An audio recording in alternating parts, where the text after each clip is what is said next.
kita belum sampai, mungkin ibarat kebersamaan.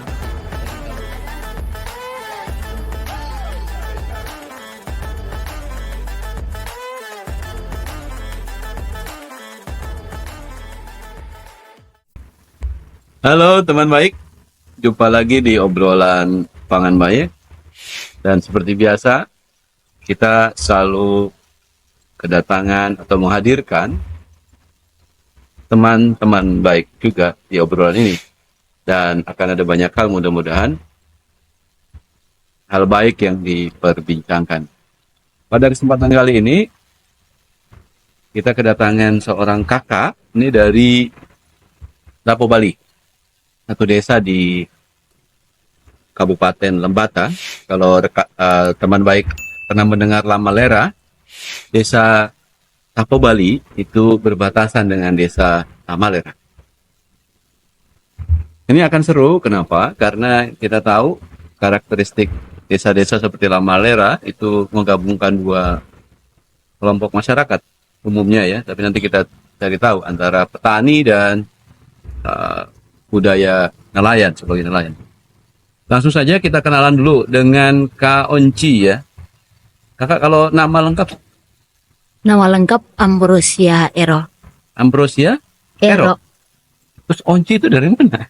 Iya kan dari nama awalnya Ambrosia itu menurut pandangan orang-orang Katolik bahwa Santa Ambrosia itu kan tidak termuat di dalam kalender liturgi. Sehingga sebenarnya di dalam kalender liturgi itu ada Santo Ambrosius. Sehingga dari Ambrosia itu dijadikan nama panggilannya menjadi Onci.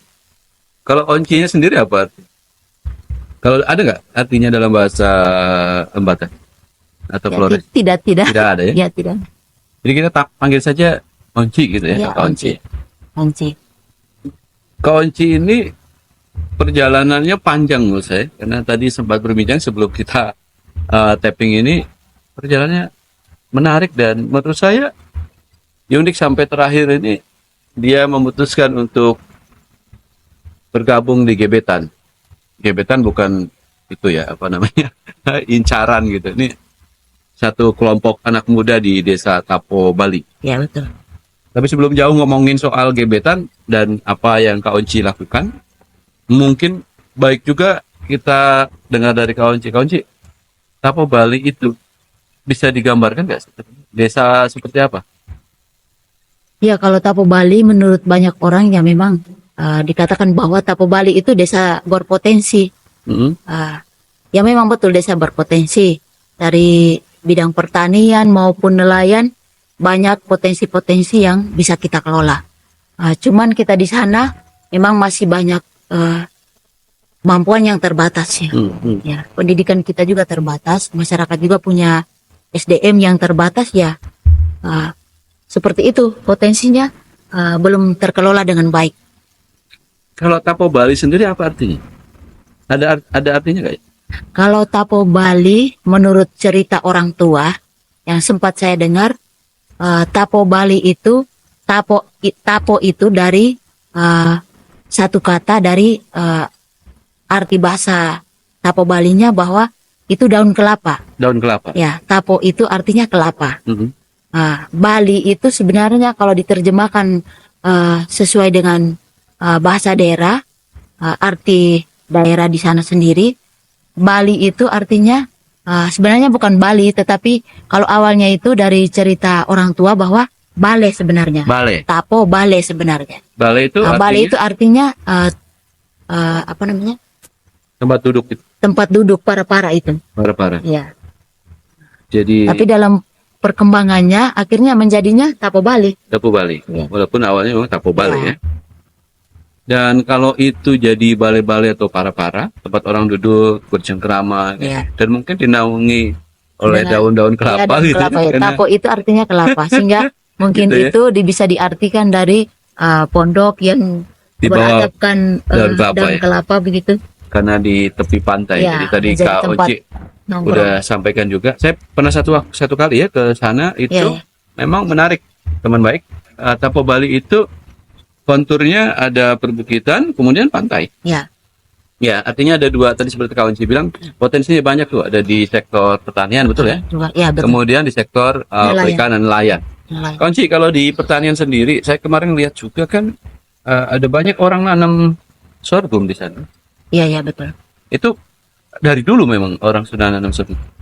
Kalau untuk sorghum barusan digeluti awalnya dari kelompok OMK Stasi. PMK itu Ya, orang muda orang Katolik. muda Katolik. Hmm. Nah, awalnya itu dari kelompok OMK, kita dari startnya dari 2017 tidak salah. Hmm. Ya. 2007, pokoknya sekitar 2017, 2016 itu kita sudah start dengan penanaman sorghum itu dengan merangkul teman-teman dari kelompok OMK. Hmm. Tapi sebelumnya, apakah sorghum ditanam oleh orang sana? Sebelum 2017? Sebelumnya itu memang tidak pernah. Tidak pernah. Ya, Jadi orang tidak ada. bertani itu bertani apa? Nanam apa yang mereka tanam? Ya di sana palingan padi, jagung, Padi itu padi gogo ya, padi ladang, padi ladang. Kan kita di sana daerah kering, tidak kering ya. padi ladang. Jagung itu jagung yang Jagung, ini. Ya? jagung Yang lokal, lokal ya? jagung lokal. Padi, jagung, apa lagi? Padi, jagung, ubi, pisang, Pisang, kacang-kacangan. kacang-kacangan ya. Jadi di sana sebenarnya kalau musim banyak air lumayan ya. Ya. Maksudnya pangannya bisa produksi banyak karena jenisnya banyak. Ya bisa, bisa. Hmm. Kalau ketersediaan airnya banyak ya bisa, semuanya bisa ditanam. Hmm. Kalau airnya ada catatan. Iya. Kalau keragaman pangannya ada, mereka tanam misalnya kayak pisang, kacang-kacangan. Itu dijual atau memang bisa dimakan? Kalau itu di sana kebanyakan hanya untuk sebagai bahan konsumsi. Untuk makan di rumah. Ya. Berarti orang sana ini dong, nggak selalu makan beras dong? Iya, kalau ketersediaan pangan lokalnya sudah habis ya terpaksa harus beli beras. Harus beli beras. Tapi kalau misalnya masih ada, gimana sih polanya kawan Ci? Boleh tahu nggak? Kan nanam padi juga, padi Iya. ladang kan? Nah padi ladangnya bisa cukup nggak sampai ke panen lagi? Bisa, bisa. Bisa cukup, bisa enggak juga. Nah tapi di sela-sela itu kalau cukup, apakah orang di Tapo Bali itu kalau makan harus selalu makan nasi atau dia campur juga dengan yang tadi jagung segala macam? Pola makannya itu kadang diselingi. Hmm. Jadi mungkin menu makannya itu satu hari misalnya pagi mungkin makan ubi, pisang, dikelola sesuai kebiasaan di sana. Direbus, dikukus, Ya. di macam-macam lah ya. Ya. Terus Terus siang dan malam baru makan nasi. makan nasi. Jadi tetap ada selingan pangan Ya, lokal. pokoknya tetap ada selingan. Oke. Kacang-kacang juga bisa dikonsumsi. Nah itu kalau tadi kawan Ci bilang, kalau banyak hujan kemudian produksinya cukup. Kalau Ya. enggak Ya kalau produksinya tidak cukup ya terpaksa harus beli. dan harus beli. Tetapi kalau memang beli juga ketersediaan uang tidak ada ya terpaksa orang memilih untuk merantau tadi. Oke. Membeli apa biasanya kalau kemudian beli? Beli beras. Ya beras dari toko. Kenapa beli beras? Nggak beli pisang, nggak beli singkong? Atau itu yang lebih mudah didapat? Ya kalau yang lebih mudah didapatkan di sana kan beras. Ya. Oke, teman baik nih ya itulah Pak fenomenanya ya. Kalau ada ya bisa mencampur selang-seling ya pola konsumsi. Nah, nyambung ke yang tadi soal kemudian ketika misalnya gagal panen di pangan lokalnya, kemudian orang tetap harus makan tuh. Ya. Dan ketika harus makan karena nggak bisa produksi sendiri misalnya karena kekeringan, harus beli dan harus ada uang. Ada nggak sih yang beli nggak pakai uang? Tentu nggak, mungkin sedikit ya. Kali Ya tukar. kalau Gitu. namanya beli ya wajib harus ada uang. Harus ada uang. Nah, kawan Ci tadi terakhir sekali bilang bahwa akhirnya orang pada keluar. Nah ini gimana trennya di Tapo Bali sendiri? Apa memang makin banyak orang yang keluar? Ya akhir-akhir ini memang kalau menurut pengamatan saya ya akhir-akhir ini banyak yang keluar merantau. Itu biasanya siapa yang keluar? Yang merantau? Yang sekarang akhir-akhir sekarang lebih banyak anak-anak muda. Anak muda? Ya. Laki-laki perempuan? Laki-laki perempuan pokoknya anak-anak muda, bahkan ada yang barusan tamat SMA kalau memang sudah tidak betah dengan situasi di kampung harus memilih keluar. Keluar. Ya. Keluar tuh kemana biasanya? Ke Banyak yang ke kota-kota besar? Kalimantan, Kalimantan? Oke. Papua, Papua? Jakarta. Mereka kerja. Kerja. Nah itu kan kalau anak-anak mudanya keluar desa, di desa kan berarti tinggal banyakannya yang tua-tua nih. Iya betul. Kebanyakan orang tua. Nah kalau udah tua, itu lahan pertaniannya gimana tuh? Kalau nggak ada yang nerusin, ada? Ya kalau namanya usia sudah tua ya palingan kalau lahan pertanian yang dekat kampung Masih bisa dilakukan, masih bisa dijangkau. digarap ya. Ya, Kalau bisa. jauh, ya? Tapi kalau memang jangkaunya sangat jauh dan tidak bisa dijangkau lagi ya tidak bisa. Akhirnya terbengkalai dong Ya lahannya. itu sudah. Dan kalau terbengkalai nggak ada produksi yang cukup dong. Kadang-kadang lahannya dibiarkan saja tidak dikelola. Ya akhirnya jadi muter-muter aja persoalannya. Itu sudah.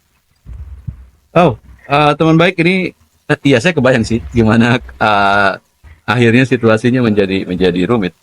Nah, terkait dengan sorghum yang mulai didorong oleh Kaunci dan teman-teman tadi sampaikan, itu gimana ceritanya? Kenapa memilih sorghum? Kan sama-sama. Kalau kering kan tadi dibilang sering terjadi gagal panen sehingga harus Gagal beli beras kan? Jagung atau apanya gitu. Nah kalau sorghum gimana, Bang?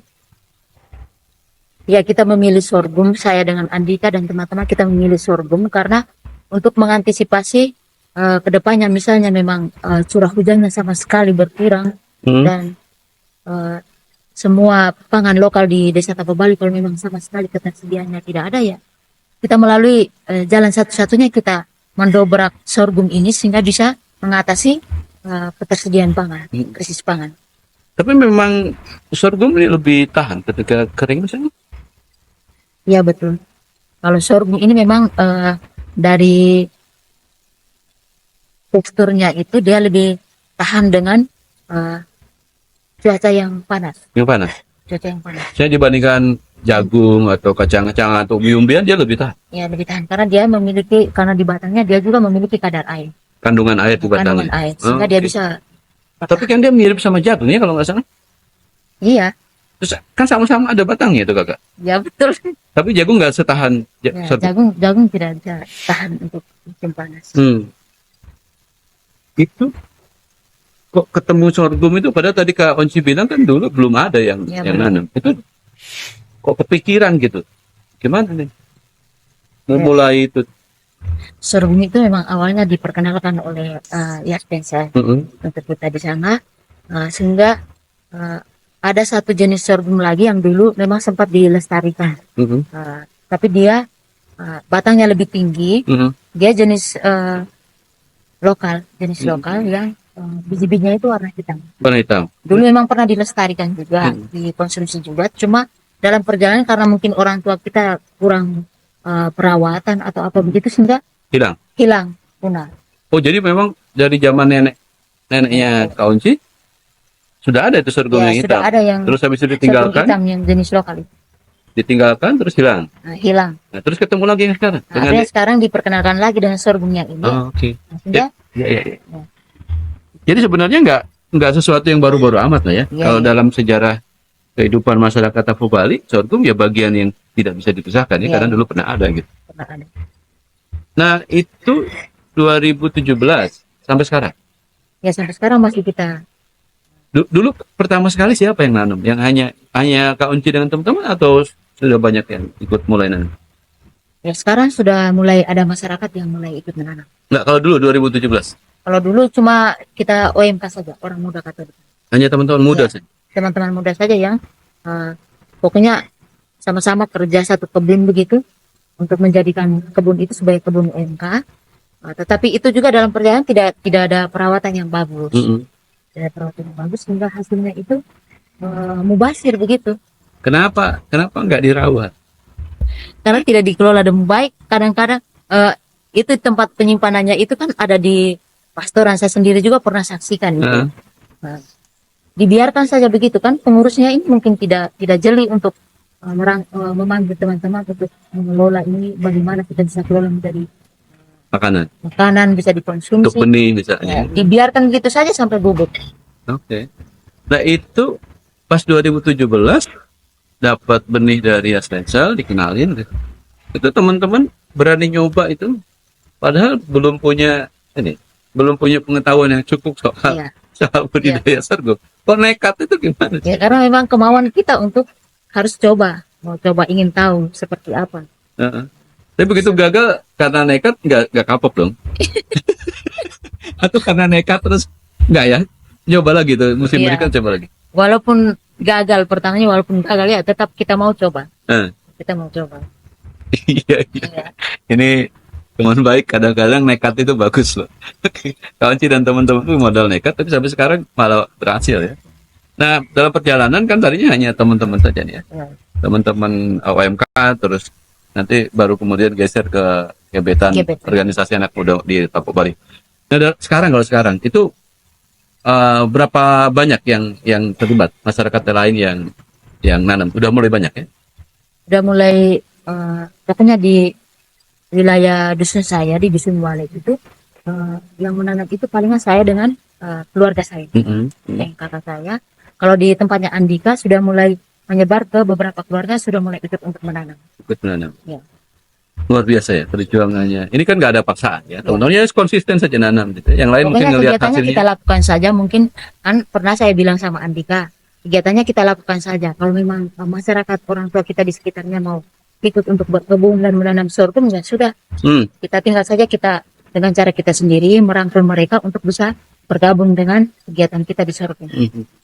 Itu ketika awal sekali 2017 orang tuanya Kaonci atau orang tuanya Andika itu gimana anunya mereka, pendapat mereka ketika misalnya ngomong lah ya mau nanam sorghum itu lahan di sana, ada reaksi apa yang timbul dari orang tua? Ngerasa aneh kah atau dia nggak mengizinkan atau kayak apa? Ya awalnya memang mereka tidak berikan respon apa-apa sehingga sepertinya bingung begitu karena belum paham, belum mengerti betul apa itu sorghum. Ya. Tapi kalau bapak masih ingat kali ya atau keluarga lah ibu. Iya, kalau bapak mama mungkin masih karena ingatannya masih kuat karena memang dulu pernah nanam tuh. tanam yang. Tapi yang lain mungkin bingung karena nggak tahu ya. Ya, Tapi nggak ada yang larang juga kan? Ya. Tidak. Tapi nggak ngebantuin juga. tidak. Ini bener nekat sih. Nyoba terus akhirnya kan kemudian mungkin terlihat berhasil. Iya, hasil sekarang. Nah itu tadi kan Kak Onci bilang dulu awal-awal nanam terus panen akhirnya dikumpulin lah di mana di gudangnya apa gereja ya. Ya tapi karena belum punya pengetahuan ngolah akhirnya rusak juga. Ya, bubuk. Sekarang gimana? Ya, sekarang kita sudah paham betul memang karena sudah ada dampingan dari Yes Spencer, kita sudah paham betul bagaimana untuk Menyimpan ya. menyimpan dan bagaimana untuk kelola sorghum. Ya, sudah sekarang kita sudah bisa tahu, sudah bisa paham akhirnya Sekarang udah dimakan. sudah bisa jadi Makanan. makanan untuk Jadi kalau konsumsi. dulu awal-awal dipanen digantung diliatin gitu ya. Oh kenyang ya. belum tahu bagaimana cara Cara kelolanya. ngolahnya. Ya. Apa sekarang apa yang dilakukan Kak Onci kalau habis panen? Diolah jadi apa? Iya, kalau untuk tahun lalu saya sendiri pernah coba untuk bikin keripik sorghum.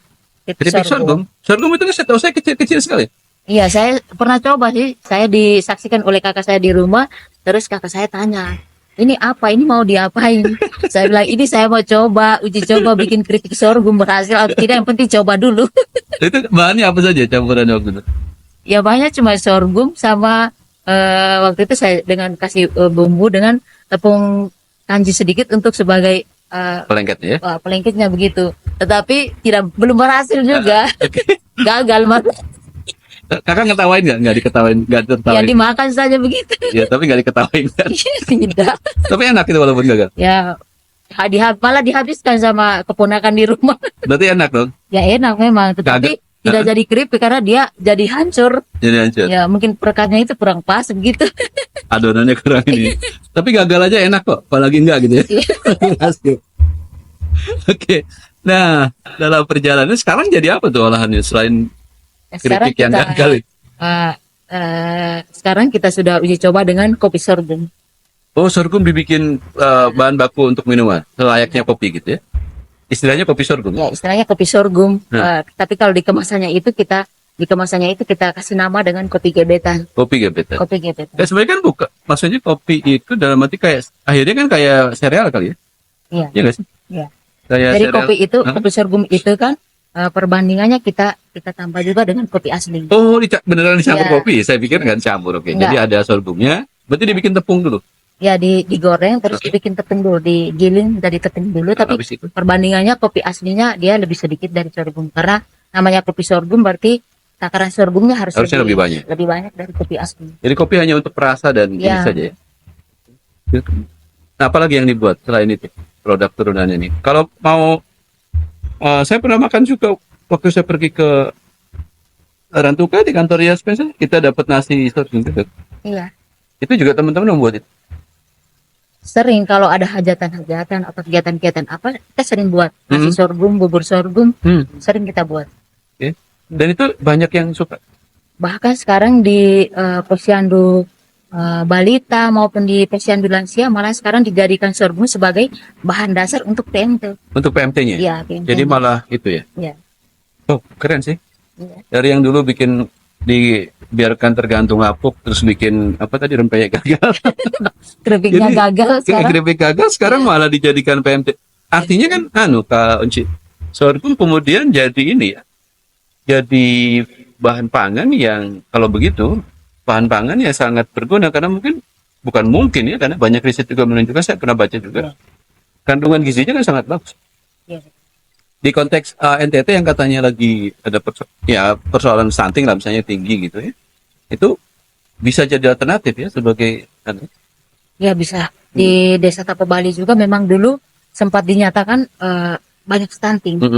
Kita malah sempat naik sampai 7-8%. Ya. Oke, terus Sekarang sudah mulai menurun. Sudah mulai menurun karena salah satunya tadi dengan PMT ya, pengolahan bahan PMT-nya itu salah satunya dari sorghum. Wow, ini menarik sih. Tentu tantangannya kan masih cukup banyak juga ya, karena salah satunya mungkin saya nggak tahu nih. Saya dengar kan di Tapo Bali juga tantangannya adalah keterlibatan anak muda ini jadi salah satunya nih. Tadi apalagi yang banyak yang keluar. Ya betul sekali. Gimana Kak Unci sendiri gimana nih? Begitu 2017 mungkin hanya beberapa orang kan, belum semua ya. Belum semuanya juga. Sekarang masih terus dilakukan upaya penguatan bagi anak muda untuk ikut atau tidak? Masih sekarang kita di komunitas gebetan kita juga terus berusaha untuk merangkul teman-teman yang lain. Walaupun dia cuma tamat SD atau SMP, kita berusaha untuk bisa merangkul masuk ke kelompok gebetan ini, komunitas gebetan. Dan teman-teman memutuskan untuk memulai gerakan ini dengan pangan lokal yang salah satunya sorghum.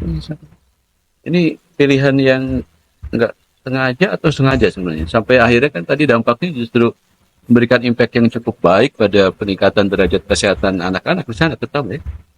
Ya, pilihan ini memang tidak ada unsur kesengajaan memang. Ini karena memang kita punya tekad, kita punya kemauan. Karena nekat ya. Iya. Tapi nekat bagus juga sih. Kita punya nekat, punya kemauan untuk jalankan. Iya. Tapi bagus juga menurut saya. Kenekatan kadang-kadang ya dalam hidup mungkin perlu nekat. Sehingga hasilnya menjadi lebih keren.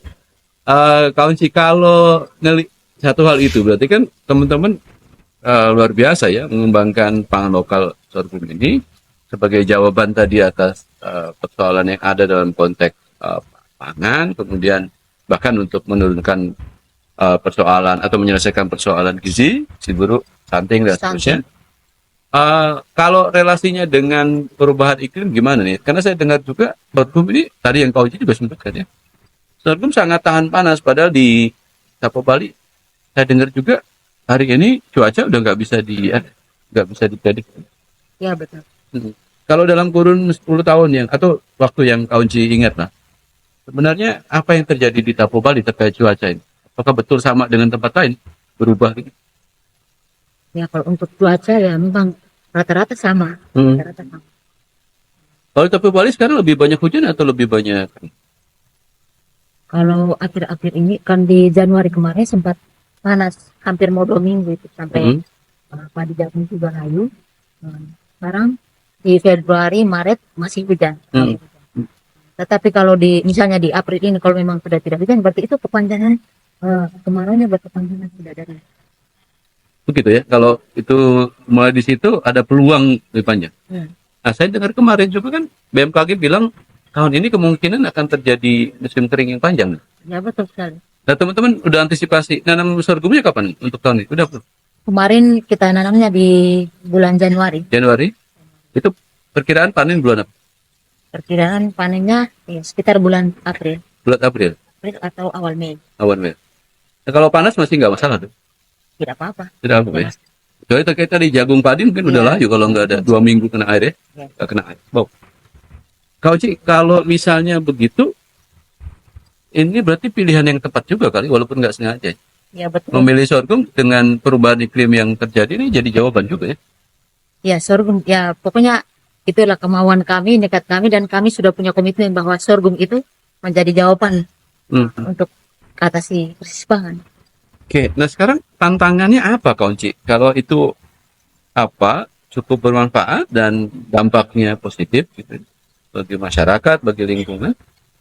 Tantangannya apa nih kalau mau ngembangin terus lebih luas kebun Ya kalau sekarang yang lagi kami pikirkan bagaimana sehingga sorghum itu bisa menjadi tren begitu, bisa menjadi tren yang lebih luas sehingga bisa memberikan penghasilan yang lebih baik untuk masyarakat, terlebih untuk anak-anak muda ya? anak-anak muda di sana, sehingga bisa ada peluang Mereka nggak perlu jauh keluar desa ya? bisa mengurangi pengangguran di sana, sehingga tidak perlu lah mereka pergi merantau. Oke. Jadi nggak cuman targetnya nanti berarti nggak cuman bagaimana pangannya cukup, tapi itu bisa jadi Peluang komoditas, peluang usaha, usaha. sehingga mengerem anak-anak keluar dari desa ya.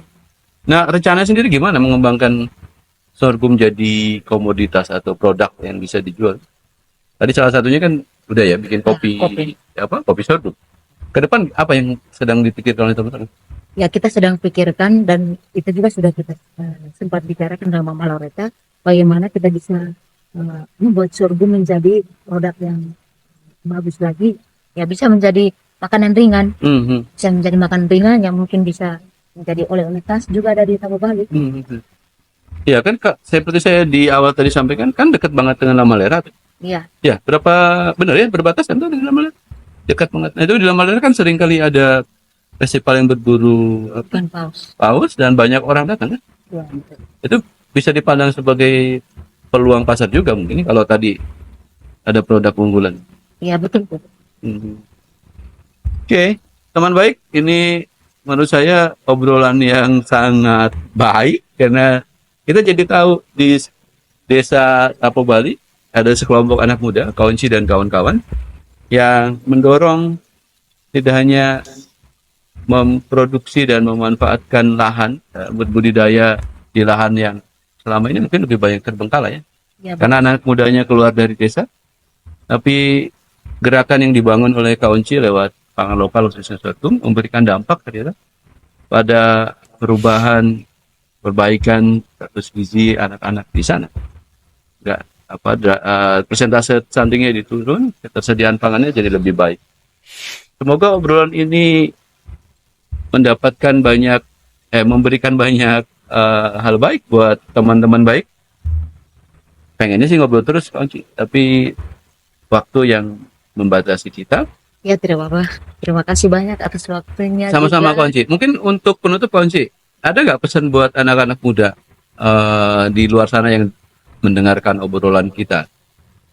Ya kalau untuk dari saya sedikit pesan untuk teman-teman muda senusantara lah.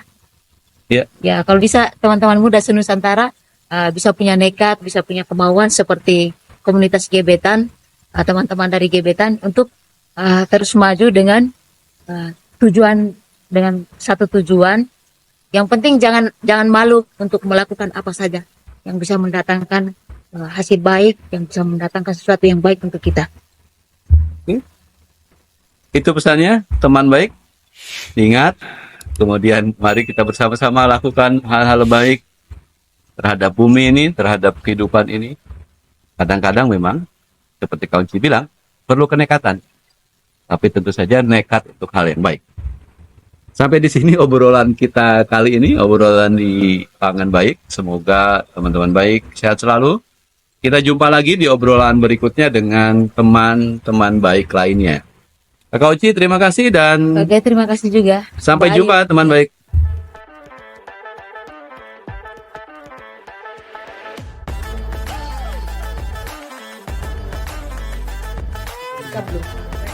Ibarat sebenarnya.